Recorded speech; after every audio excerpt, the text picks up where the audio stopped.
नमस्कार दोस्तों, आपका स्वागत है यूपी मेंटर में। तो हम आज पढ़ेंगे यूपी ट्रिपल एससी लेखपाल के लिए साइंस एंड टेक्नोलॉजी के महत्वपूर्ण इंपोर्टेंट क्वेश्चंस। तो चलिए शुरू करते हैं। क्वेश्चन नंबर 1 हम देखेंगे बायोटेक्नोलॉजी और न्यूक्लियर एसिड। तो बायोटेक्नोलॉजी शब्द का सर्वप्रथम प्रयोग किसने किया? तो वो थे क्लार्क एरिकी।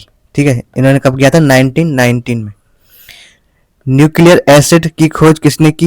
तो वो थे फ्रेडरिक मिसर। इन्होंने की थी 1869 में।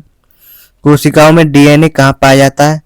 तो न्यूक्लियस, क्लोरोप्लास्ट और माइटोकॉन्ड्रिया में। ठीक है, इन तीनों में डीएनए पाया जाता है। इंपोर्टेंट क्वेश्चन है। डीएनए का डबल हेलिक्स मॉडल किसने दिया? तो ये थे वाटसन और क्रिक। इन्होंने दिया था 1953 में। वाटसन और क्रिक को डीएनए संरचना के लिए नोबेल पुरस्कार कब दिया गया? तो वो दिया गया था 1962 में।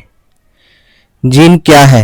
यह डीएनए का एक छोटा सा टुकड़ा या सेगमेंट है। चलिए आगे देखते हैं। डीएनए की संरचना। डीएनए मुख्य रूप से किन तीन चीजों से मिलकर बना है? तो होता है नाइट्रोजन बेस, फॉस्फोरिक एसिड और शुगर। इन तीनों चीजों से मिलकर बना होता है डीएनए। डीएनए के नाइट्रोजन बेस के दो मुख्य प्रकार क्या है? तो वे है प्यूरिन और प्रिमडिन। ठीक है, अगला क्वेश्चन। डीएनए में प्यूरिन के अंतर्गत कौन से बेस आते हैं? तो वो आते हैं एडेनिन और ग्वानिन।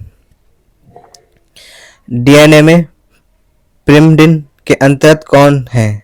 तो डीएनए में प्रिमडिन के अंतर्गत कौन से बेस आते हैं? तो आते हैं साइटोसिन और थायमिन।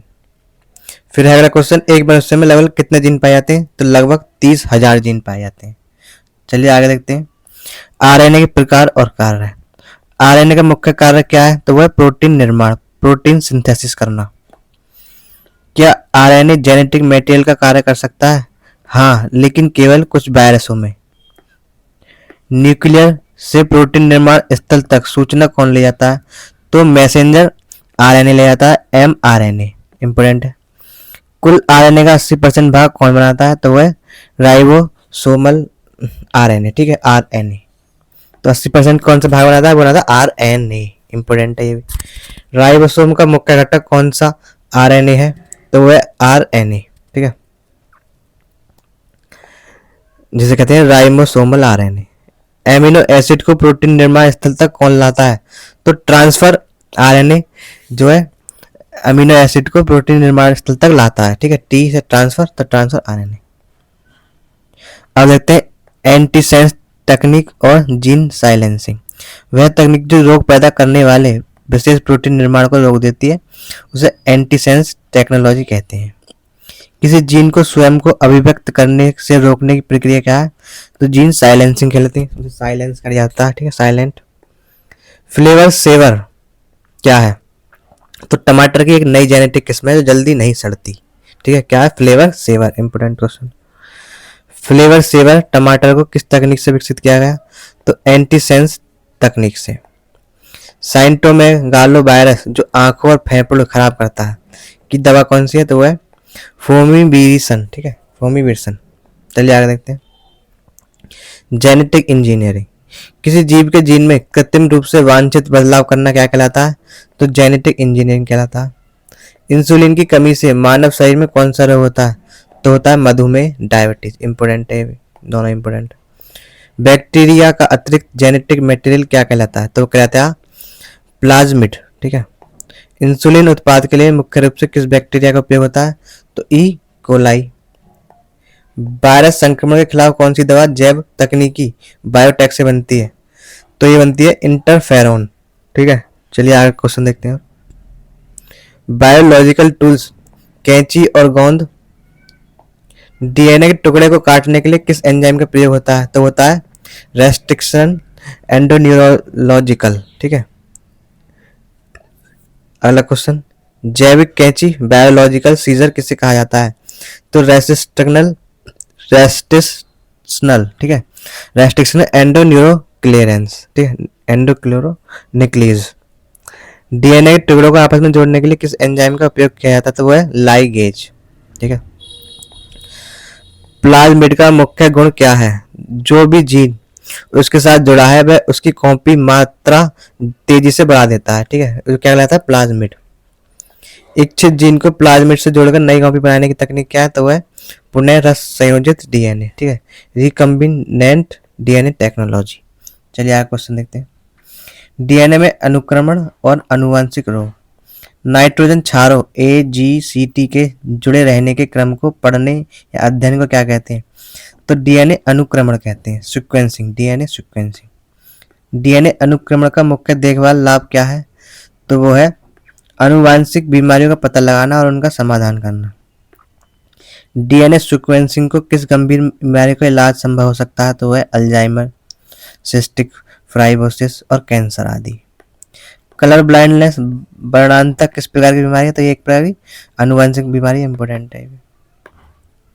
अनियंत्रित कोशिका विभाजन को विज्ञान में क्या कहते हैं? तो अनकंट्रोल सेल डिवीजन को हम कैंसर बोलते हैं। ये भी इंपॉर्टेंट। चलिए आगे और देखते हैं। In vitro fertilisation, IVF, test tube baby. तो शरीर के बाहर प्रकनली टेस्ट ट्यूब में निषेचन कराने की प्रक्रिया को IVF कहते हैं, ठीक है। और संक्राणु, स्पर्म और अंडाणु ओवम के मिलने से क्या बनता है? तो जायगोट या भ्रूण बनता है। इंपॉर्टेंट है। IVF तकनीक में भ्रूण को कितने दिन मां के गर्भ में ट्रांसफर किया जाता है? कितने दिन बाद? तो 3 से 5 दिन बाद गर्भ में ट्रांसफर किया जाता है, ठीक है। IVF टेक्निक से जन्म लेने वाले बच्चे को आम भाषा में क्या कहते हैं? तो उन्हें टेस्ट ट्यूब बेबी कहते हैं। दुनिया के पहले IVF बच्चे का क्या नाम था? तो वो थे लुई ब्राउन, जो कि 1978 इंग्लैंड में पैदा हुए थे। अब देखते हैं सैरोगेसी और अधिनियम। किसी अन्य महिला की कोख किराए पर लेने की प्रक्रिया क्या कहलाती है? तो सैरोगेसी कहलाती है। सैरोगेसी से बच्चे को जन्म देने वाली महिला को क्या कहा जाता है? तो उसे हम सैरोगेट मदर कहते हैं। भारत में कॉमर्शियल व्यावसायिक सैरोगेसी पर किस अधिनियम के तहत रोक लगाई गई? तो सैरोगेसी अधिनियम 2021, ठीक है, रोक लगा दी गई है। कानूनी सैरोगेसी के लिए पति की उम्र सीमा क्या निर्धारित है? तो वह 26 से 55 साल, ठीक है। कानूनी सैरोगेसी के लिए पत्नी की उम्र क्या निर्धारित है? तो वह 25 से 50 साल तक की, ठीक है, इंपॉर्टेंट है। क्रिस्पर Cas9 तकनीक क्या है? डीएनए खराब डीएनए को काटकर अच्छे डीएनए से रिप्लेस करने वाली आधुनिक तकनीक कौन सी है? तो वह क्रिस्पर Cas9, ठीक है, इंपॉर्टेंट क्वेश्चन है ये। क्रिस्पर में Cas9 असल में क्या है? तो ये एक एंजाइम है जो जैविक कैंची है। क्रिस्पर तकनीक से कौन सी जानलेवा बीमारी का उपचार संभव है? तो होती है HIV, सिकल सेल एनीमिया और कैंसर आदि बीमारी। अगला क्वेश्चन, थैलेसीमिया किस प्रकार का रोग है? तो जिसका इलाज क्रिस्पर से संभव है। यह ब्लड कैंसर होता है, WC से संबंधित होता है, WBC से। क्या क्रिस्पर Cas9 तकनीक में बैक्टीरिया के प्लाज्मिड का उपयोग होता है? तो नहीं, यह सीधे डीएनए को एडिट करता है, ठीक है। क्या करता है? डीएनए को एडिट करा जाता है इसमें। तो चलिए आगे देखते हैं। क्लोनिंग का इतिहास और प्रक्रिया। अलैंगिक एसेक्सुअल तरीके से बहु हमशक्ल तैयार करने की प्रक्रिया क्या कहलाती है? तो हम उसे क्लोनिंग कहते हैं। क्लोनिंग प्रक्रिया में नर की किस कोशिका का केंद्रक उपयोग किया जाता है? तो होता है सामान्य कोशिका, सोमेटिक सेल्स, ठीक है। अब अगला क्वेश्चन देखते हैं। क्या क्लोनिंग में शुक्राणु स्पर्म की आवश्यकता होती है? तो नहीं। दुनिया का पहला क्लोन स्तनधारी जीव कौन सा था? तो होता है डॉली नामक भेड़। इंपोर्टेंट क्वेश्चन है। डॉली भेड़ का जन्म कब और कहाँ हुआ? तो ये 5 जुलाई 1996 में स्कॉटलैंड में हुआ था। चलिए आगे क्वेश्चन और देखते हैं। तो भारत में क्लोनिंग की उपलब्धियां। तो भारत में पशु क्लोनिंग का प्रमुख संस्थान क्या है? NDRI कहाँ स्थित है? ये करनाल हरियाणा में है। NDRI का पूर्ण रूप राष्ट्रीय डेयरी अनुसंधान संस्थान है। इंपोर्टेंट है ये भी क्वेश्चन सारे। 2009 में NDRI ने किस भैंस का अपना पहला क्लोन तैयार किया था? वो थी समरूपा, ठीक है। और NDRI द्वारा बनाई गई दूसरी क्लोन भैंस वो थी गरिमा। क्लोन भैंस गरिमा ने 2013 में किस बच्चे को जन्म दिया? तो वो था श्रेष्ठा, ठीक है। चलिए आगे देखते हैं। स्टेम सेल तकनीक। शरीर के किसी अंग को पुनः विकसित करने की क्षमता वाली कोशिका क्या कहलाती है? स्टेम सेल स्तंभ कोशिका है, ठीक है। क्या कहलाती है? स्टेम सेल या स्तंभ कोशिका। ये क्या करती है? शरीर के किसी अंग को पुनः विकसित करने की क्षमता होती है। चलिए आगे देखते हैं। जो सेल पूरे जीव का निर्माण कर सकती है उसे क्या कहते हैं? तो उसे कहते हैं टोटीपोन्टेल सेल, ठीक है, क्या कहते हैं, टोटिपोंटल सेल। ये पूरे शरीर का, पूरे जीव का निर्माण कर सकती है। शरीर में किसी भी कोशिका जैसे लीवर में बदलने में सक्षम सेल कौन सी है, तो होती है प्लूरिपोटेंट, ठीक है, सेल।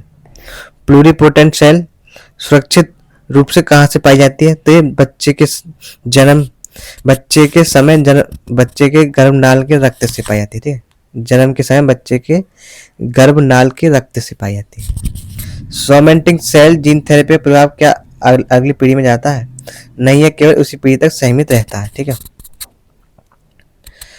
तो देख लेते हैं एक तरह का रिवीजन। यहाँ क्वेश्चन हमारे 100 क्वेश्चन हो चुके हैं, तो वीडियो को लाइक करना और कमेंट जरूर करना और चैनल को सब्सक्राइब करना नहीं भूलना। तो देखते हैं हम यहाँ एक तरह से रिवीजन। काटने का एंजाइम जैसे कहते हैं रेस्ट्रिक्शन इन एंड्यूरोलॉजी, केस 9। जोड़ने का एंजाइम तो है लाइगेज। जेनेटिक मटेरियल क्या है, डीएनए आरएनए। अतिरिक्त जेनेटिक मटेरियल बैक्टीरिया, वो होता है प्लाज्मिड। जीन रिसाइकलिंग जो टमाटर है वो है फ्लेवर सेवर बनाया गया है। मधुमेह का उपचार बायोटेक इंसुलिन, इसमें क्या होता है, कृत्रिम इंसुलिन दिया जाता है। क्लोन भेड़ तो कौन सी, डॉली है, 1996 में बनाई है। तो लाइक जरूर करना वीडियो को और कमेंट जरूर करना और सब्सक्राइब करना नहीं भूलना। तो लास्ट तक जुड़ने के लिए बहुत बहुत धन्यवाद।